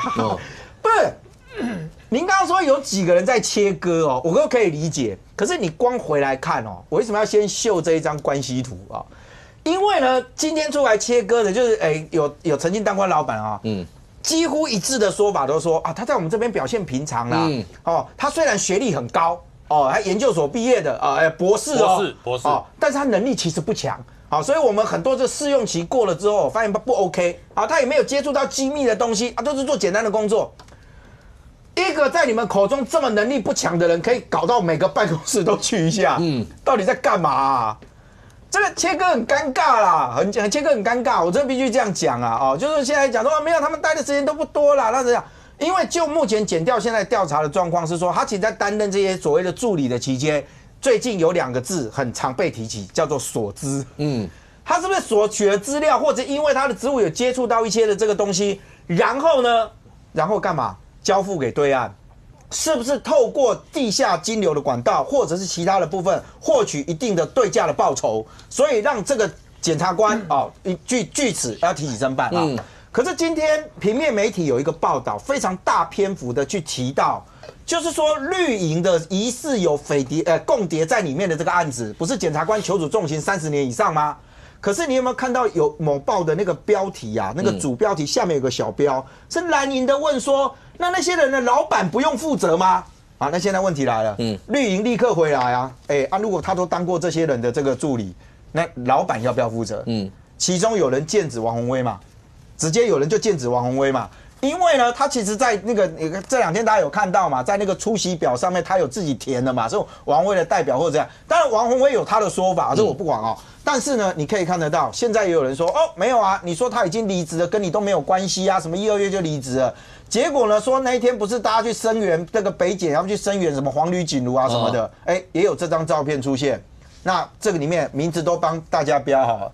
那也有开始有这个网友去质疑说你们不是都不熟吗？都不认识吗？看起来你们还是都有一些的接触啊。所以我刚刚讲就是说，两岸的议题到目前为止对国民党来讲啊，真的很尴尬，真的很尴尬。今天大家讲说马英九要去或是什么的，今天的共谍的这件事情，你看所有国民党的开始变得非常低调，甚至有一个说法跑出来，10万元交保，这么严重的事情，怎么10万交保呢？因为就是。我也不太懂国民党在交保的这件事情上面，之前那个伪造的，你说那个交保什么什么太重啊，现在给他10万，你又说他太轻。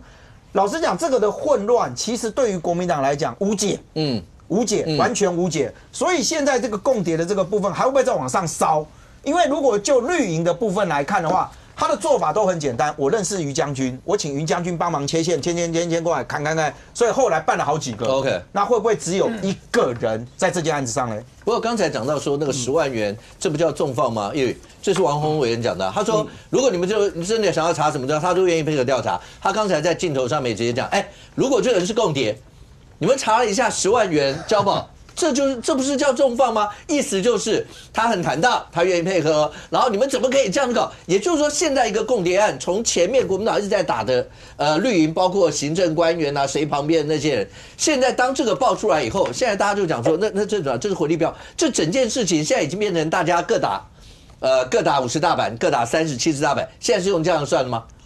没有错哈，因为大家会特别点出王宏威，就是说，事实上在民进党之前爆出了几个共谍，甚至在总统府的一些里面的成员，竟然是所谓被中共吸收。那王宏威事实上当时就一直在那边宣传说，你看小心匪谍就在民进党的办公室，而且他非常的认真的开了好几场记者会，拢想要讲这件代志。所以现在被爆发出来说，这个林月龙这一个人，他也涉及到被吸收，而且他很积极的参与国民党。你看他跑了好多个又到议员，又到很多立委的办公室。持平而论如果像这一种助理，他会一直转换办公室的，通常应该就是没有头家，没有头家信任啦，所以才会让他离开嘛。然后就是说没有办法继续用。所以我觉得王宏威，我判断起来他也没有重用这一个人，应该是对的。那但是呢，可是就凸显出来，这一个人为什么你看转换工作，再怎么转换，就是要在政治圈，在立法院，就是在立法院，他也不想跳到别的地方。这一个老板不用我再换下一个老板。那可以看出说，因为可能就是被吸收，那被吸收带有它的目的，那这个也是现在我们台湾在面对中国，那尤其是共产党不断的用这样的匪谍渗透，那我们必须要好好的把我们的国安法要去检视一下，要怎么去防止匪谍这个课题。所以在于说，这个几个月前，就是这个回忆标还没有射回来前。去讲到匪谍，事实上我觉得都是民进党要面对的课题，就是说面对中国的渗透，我们必须要防治。好，而且这个防治当时国民党是在打的时候，我们也是说没有错啊，中国会派人来渗透我们，这件事我们要警觉。但是国民党会不会有？一定还是会有啊。虽然大概会去消遣说，国民党可能中国不会派，因为他们本身他们就的卡卡这会啊，所以我们的另外派，可是看起来国民党还是有派匪谍在国民党旁边，所以国民党自己也要去注意嘛。他们不要说每一次我们在讨论国安法的时候，国民党就说你看你们就是要抹我们是中国同路人，所以你们要修国安法，不是安呢。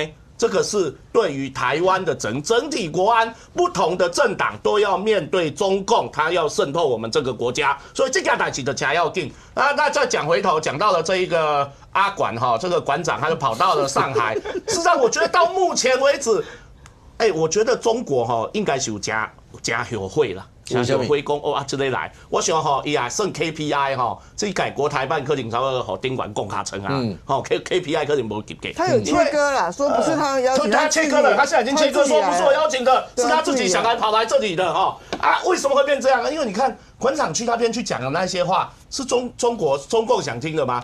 伊去讲你看中国不用翻墙啊，用 VPN 就可以了。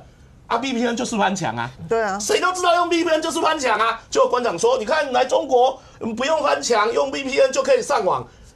中国为什么要用 VPN 翻墙？就是他们没有网络自由啊。这个说起来多讽刺啊！然后阿管去说，中国本受我们这个中国对中国是俄勒啊，是被他小看。刚刚在录节目前，好像我又看到一段也是讲得很触鼻，说你看上海的球啊，直直的，很又高又直。台北的球啊，大安区板桥的球啊，干无又高又直，刚有较输中国嘛无啊，咱哪有输中国？可是你看馆长去那边，把一些很理所当然一线城市应该要有的一个城市的基础设施，讲的好像中国不可一世跟以前跟大家讲的不一样了。中国现在多好啊，结果讲的这些东西传回来要台湾。我们的网友看起来说，就物件那有啥咪了不起，所以只能出来就变得说好笑啊，这个好笑结果就是没有达到因的统战目的啊，所以后来国台办受不了了，直接说，这不喜欢邀请伊，大家别来。我觉得这个馆长这一趟看起来最后变闹鬼了所以。国民党现在当然趁第一有流量，有流量当然对国民党是好事。可是这个流量如果之后在刚刚那一些言论再一直发酵起来，最后对于国民党会变好吗？这个我看也未必。但原之那时候共谍案的那个时候，国民党其实还蛮这一块还打得蛮凶的，然后就是直接讲说干嘛老是抹红你们，然后其实原来匪谍就在你身边是这样子。可是现在这个案子出来以后，这个议题在未来对你们来说又没有捡到枪的感觉了吗？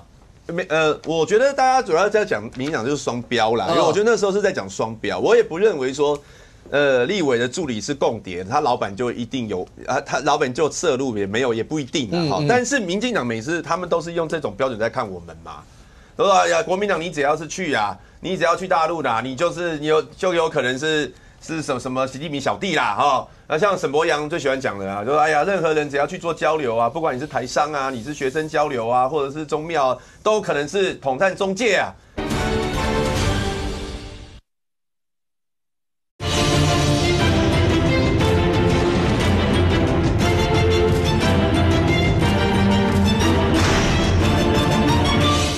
任何人只要去做交流啊，不管你是台商啊，你是学生交流啊，或者是宗庙，都可能是统战中介啊。就是把这种两岸交流的东西都讲的好像很严重，然后就是给他贴标签啊。结果沈伯洋自己爸爸也在那边当台商啊。然后当时你们一直说我们有问题啊，结果共谍都在你们那边很多啊。那时候很多嘛，也不是只有一个两个，是很多。除了像那个第一个爆发出来的，不是我们叫他当共谍的啊，就跟现在林月龙，我相信也不是王宏辉叫他去当共谍的，所以就是被渗透这件事情要被检视啊。等一下，所以你这样讲是逻辑，没有，我还没讲完，我还没有讲完呢。我们去成就这些共谍的样子，我还没有讲完呢。我们也不希望他们是共谍啊，我还没有讲完呢。哈，第一个就是说，像那个盛楚英，哈，他是国会助理嘛，他的情节就是比较没有那么严重嘛，哈，所以他是有交保嘛。那后来的好几个是在政府，还有一个是赖清德总统在当副总统的时候的行程秘书，他那个情节多严重啊！他把那个赖总统那个时候出访的住的哪个饭店的那个房间号码都泄露出去，那个是非常严重的，那等于是整个国安的问题。如果说其他国家要怎么样的话，是会影响他的人身安全的，这么严重。还有一个是吴钊燮，他的秘书。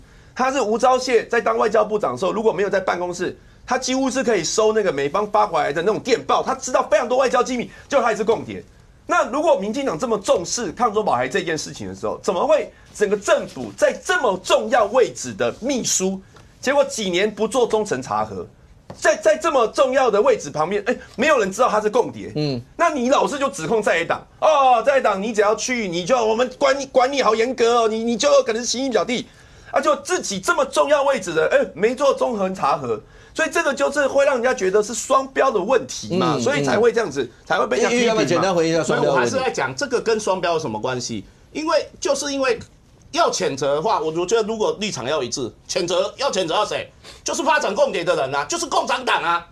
要谴责就是要谴责他，所以你看民进党在我们的不管是在总统府还是在哪一个立委的办公室，一旦发现了我们的助理涉及共谍，法办严惩，这个我们大家也都支持。那我们也觉得这件事就是需要被揪出来，所以国安法应该要被讨论。好，那同样的现在状况转到了国民党，你们发现了，好，你们党主席也说好，这个你们支持严惩。对，那我觉得这样的态度就对嘛，而不是现在在扯什么这件事有双标啊，民进党自己里面也出现共谍，问题我们又不希望他是共谍，大家当然就是希望一定是有查核你们8年没查核啊！我跟你说，就是有查核才会很多事才会慢慢，现在有一些被揪出来的，也是我们内部的检举。不过现在看起来，将军，那这整件事情，当然你要往前爬书的话，整个共谍案也有一些的脉络。大家有在讲说，当然也有周刊讲说，在过程有没有人打草惊蛇啊，类似像这些。可是在这个节骨眼，对了。大家都要提高警觉，对我们以前的那些口号是不是又回来了？那小心匪谍就在你身边，类似像这样一件事情。可是这整件事情对于包括蓝绿胜或大罢免这个氛围，因为罢免的主轴是反共嘛，对于罢团来讲，那这个到底影响多大？所以罢团的口号是反共、亲共谍，有没有错？的确很多嘛。大家记不记得在去年的时候，沈伯洋说有第5纵队在台湾？那这第5纵队跟共谍其实是差不多的。第5纵队是本来就是共匪，到了台湾来发展。那共谍呢，是他本来不是共产党，不是共匪，被吸收之后从台湾人变共谍。其实这就是整体第5纵队的一环。所以有没有？有嘛。而且它不限于在野党或是执政党。共谍很多人讲绿共、蓝共、白共，没有，共谍没有颜色，共谍就是红的。他的效忠的对象除了人民币之外，就是共产党。不然为什么是共谍呢？他如果是效忠民进党、效忠国民党、效忠民众党，他就不叫共谍了，他是去收集共党的东西来给我们国家，那个叫我们派去的间谍，那不一样。共谍就是帮共产党收集蓝绿白所有政治人物的资料，这叫共谍。所以共谍有颜色吗？共谍就红的嘛，没有什么蓝共、绿共，共谍就是红的，抓到就要办。所以刚刚易余委员讲的一点，我是非常赞成。既然国民党说抓到严办，绝不宽待，修反渗透法，修国安法，蓝绿一起来修，修得更严。否则你知道现在对于整体国安最大的士气应该是什么？抓到之后要严办。我这么努力跟他收集他、抓他、起诉他，最后轻判，这个对国安人员、对检调那个士气是多大的打击啊！那大家一定很奇怪，你说这一位林月龙何许人也？连任俊都不认识我也不认识我老国民党我也不认识，我真的没有看过这个人。可这个人却可以出现在主席的附近。那天不是那个黄旅被羁押，他们不是去声援吗？他可以站在朱立伦2步之内。各位，如果你不是认识的人，你去接近朱立伦看看，一定被推开。一定被推开。他接近朱立伦这么近，所以我不能说朱立伦认识他，可是大家都知道他是谁。国民党的人一定知道他是谁。他做过王宏威办公室的主任，他做过徐宇珍的助理，他当过林倩琪的国会助理。将军，认识？认不认识？不认识。对 ，OK。所以你看这个人有多厉害。他可以做到可以接近核心，却是大多数人都不认识他。这就是天生共谍啊！我以为你在讲橘子，吓死我了。哦，没有，这就是天生共谍。你可以看一看什么叫共谍。王宏威说：“我看不出他有异状，我不知道他是共谍。共谍厉害就在于你看不出他是，就跟折凳一样，藏在人群之中，拿来打人也不会被法办。这就叫共谍嘛！你抓不到他，他平常的反应、工作，甚至他的工作他可能酬劳都不会跟你要很高，哎，给我一点就好了。甚至你给我日薪，我有做才给我算钱，不做就不要算钱。各位立法委员或是地方的议员，你有没有想到有这么好的事吗？王宏威为什么直接出来讲说他愿意配合检方调查自清？他也跟你讲，他还甚或直接讲说，如果你们真的在办共谍，假设他真的有涉案，你们是重放，是因为这次刚才我讲到，因为当霸团把他跟那个就是像王沪宁握手的那个画面，他们去访问那一次嘛，是。当把他挂完的，王宏威一定知道，当这个新闻出来，只要虽然他跟好几个委员当过那个助理当过什么，可是一定会有人把矛头指向他的身上，一定。所以他势必就一定要做大动作。我们讲矫枉一定要过正，他一定要用这样的方式，意思就告诉你，我坦荡到了极点，你们不要在这方面做文章，只是怕。这样子的方式真的能够杜绝掉有用吗？各位记不记得我们在陆军有一个非常有名将叫孙立人？孙立人当时为什么会被老蒋囚禁了这么久？就是因为疑似他身边的部属是共谍，是匪谍。因为这样把他拉下来，囚禁了半个世纪。各位想想看，当年的官拜3颗星、当过陆军总司令的上将，都会被老蒋怀疑而这样做。那你王宏威这个人是谁？当过王宏威办公室的主任不是一般的助理主任跟助理有什么不一样？主任可以代表你的老板，代表议员或是委员。他当过王宏威的主任，当多久？当了快1年左右吧。各位想想看，王宏威说他已经离职了1年半。OK， 你知道他被吸收多久？2021年就被吸收。你在用这个人的时候，林月龙在你王宏威办公室工作的时候，他就是共谍了。他就已经被吸收了。所以我说这件事情跟王沪宁跟王宏威握手那张照片，再配合上你曾经用过一个疑似共谍，被10万块钱交保的林月龙当你办公室的主任，各位。这个对你有加分吗？这个对你伤害非常大，真的要注意。那当然，林月龙是不是真的是共谍？因为检方现在是10万块钱交保，后续要看侦办所有的一些结果，法院一些的判决。可是这整件事情在未来对国内整个大罢免，那我讲当一点点事情会不会都影响到未来那整个氛围的一些发展？但是除了这个以外，因为对于整个国内来讲的话，你除了看待大罢免以外，国际局势包括川普跟习近平两个人到底通话讲了些什么？对于两岸之间到底会有什么样的影响？一中，洛杉矶是不是真的？我们昨天讲说美国是不是快内战了？对，洛杉矶市长有一个重大的宣布，洛杉矶有一些地方宵禁对，自由民主的美国宵禁对，确实啊，就现在包括你看这个反 ICE 的这个示威，这 ICE 就是美国的移民暨海关执法局，它就是主要是驱逐这些非法移民的这件事情啊。其实现在不只是洛杉矶已经延续到包括连美东，像纽约那边很多地方都已经开始了。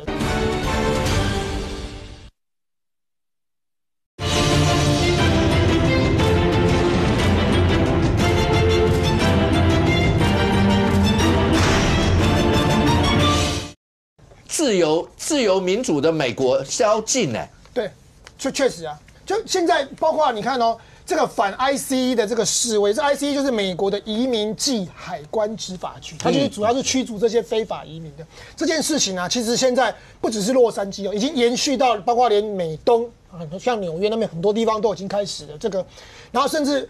之前那个富爸爸的那个作者就说内战已经开始了刚刚小虎哥提到洛杉矶市长已经宣布了，现在要进入宵禁。那其实呢，美国川普这边也动作很多，国土安全部长说这个是有组织的行动，而且说这些群众、这些抗议的群众，因为已经第4天了嘛，收钱参与抗议，这跟台湾有没有很像？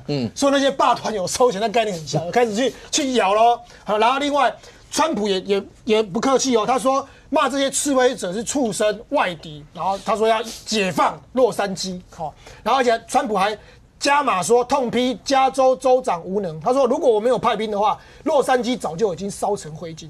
川普派了多少兵？目前是统计是已经4000名的国民兵以及700名的海军陆战队已经都进去的。那这个上一次美国有海军陆战队有介入这个民乱的，其实是在1992年的时候，那时候洛杉矶有一个殴打非洲裔那个男子造成的这个暴动，所以已经是1992年了。现在就过那么多久，现在川普现在还找了陆战队，他们现在是说暂时不用暴乱法，他们就说哦，陆战队员的目的是要保护这些联邦建筑，好，就是暂时是用这个方式绕过暴乱法。但将来他会援引暴乱法，要这些陆战队员直接执行这个任务，这个不得而知。可是这件事情呢，其实我们有2个方式来看。第一个，为什么针对洛杉矶，好，针对加州，川普的动作这么大？因为加州州长 Newsom 就民主党籍的，被认为是民主党现在最有可能在2028年出来选总统的候选人，因为目前他也是民主党里面目前应该是明日之星啊 Newsom， 所以第一个他是针对这个，不管川普会不会选2028总统，但至少民主党里面目前最有可能选总统的这个 Newsom， 刚好就是这个加州州长，所以我这时候出这个。然后另外有一份民调，其实这根据那个 CBS 就是哥伦比亚广播公司在这一次暴乱前的民调啊，有一个民调是说，民众54%的美国人民是支持川普政府去驱逐这个非法移民，54%哦，是占多数。所以其实对川普政府来讲，他们认为这个。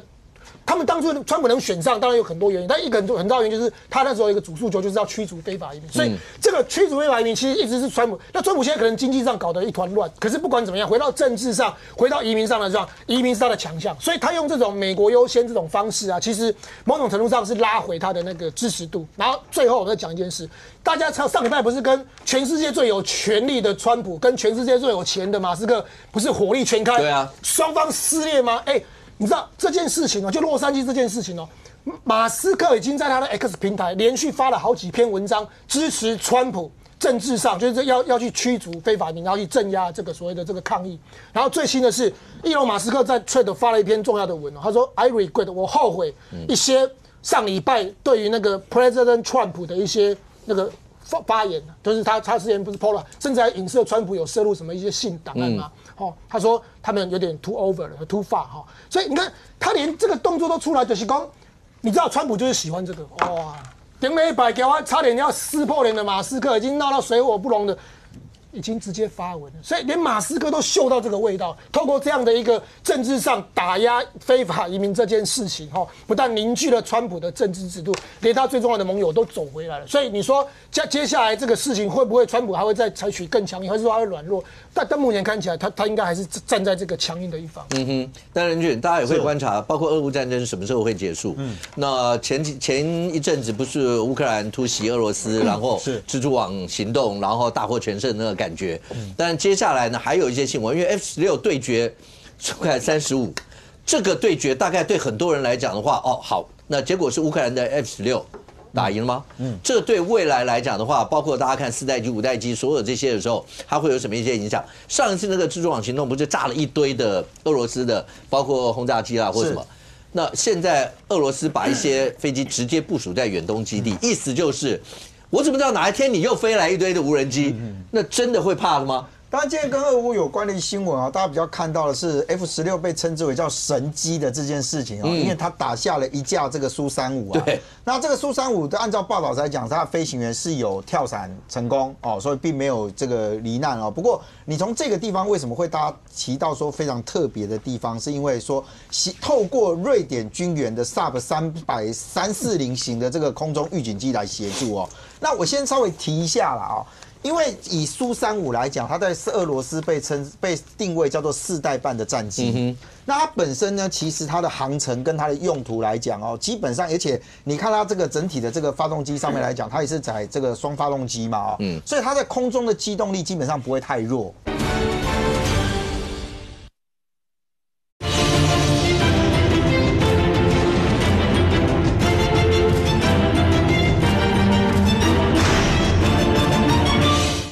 非常特别的地方，是因为说透过瑞典军援的 Sub 340型的这个空中预警机来协助哦。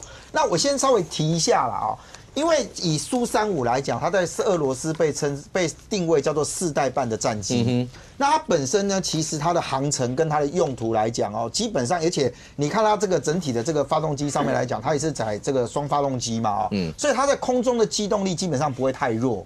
那F-16被称之为叫做4代战机，不过因为后来经过非常多的这个改良哦，你看到这个新闻里面，它是发射 AIM-12洞的这个飞弹哦，那简单说，这个飞弹的射程大概是在120公里左右。好，它的状况应该是这样哦，为什么大家一直关注到说瑞典军援的这个空中预警机哦？因为其实两个飞机它自己本身在飞的时候，它的雷达侦收范围其实有限。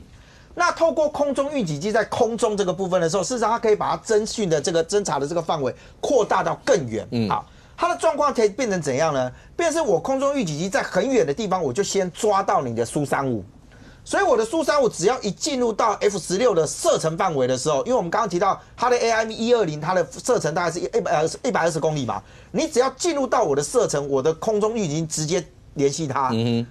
让它发射，因为以苏35的这个所配备的这个飞弹，以它如果现在看它的中程的 R-27的这个飞弹来讲，它的射程也有130公里左右啊。可是你看到这个报道，其实有提到了一件事情说，很有可能俄罗斯的苏35战机到被击落的时候都不知道发生什么事。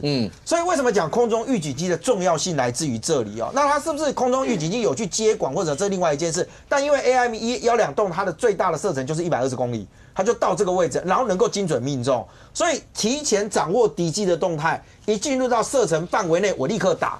看起来是这一次制胜的关键。但你认为特别提到的就是说，莫斯科哦，在最近这一段时间呢，选择说要把什么？要把这个所谓的图1160的这个所谓的这个战略轰炸机哦，部署到远东的阿纳德尔空军基地。那外界是认为说，这个基地距离美国阿拉斯加，也就进入到美国本土，大概只有500公里左右。那有没有一点状况是俄罗斯在做的一个事情呢？他们叫做矛盾的保护策略。也就是说呢，现在大家外界认为说，俄罗斯如果坚持在俄乌战争的这一场战争里面，他不愿意撤，会不会有可能战火进入到俄罗斯的范围里面？再来就如果战火进入到本土，因为之前乌克兰打过了啦，对。可是俄罗斯要担忧的其实不是只有乌克兰，美国你要不要进来？他比较担忧的是美国你的实质军事力量如果进入到俄罗斯里面，那会问题很大。所以呢，把这个所谓的图160的这个战略轰炸机部署到美国的家门口附近，啊，这时候美国可能需要去思考的是，那我要两边监视啊。如果我今天有动作，可能俄罗斯他在500公里外的这个就离我才500公里，他今天要进攻我美国本土的时候，他的动作我可能会有反应时间上的问题。所以透过这种所谓的矛盾的保护策略，然后呢，来希望能够恫吓美国哦。OK， 那今天国民党中常会朱立伦主席宣布了爱国者行动，来，元之最后30秒，对于爱国者行动宣布完以后，包括整个大罢免，有什么呼吁吗？就是要点燃我们支持者热情啊，希望那个爱国者行动激发大家的爱国心，大家团结爱台湾。大家不要再恶斗了，赶快恢复正常，就是一起往前走。OK， 来，一宇30秒。我想。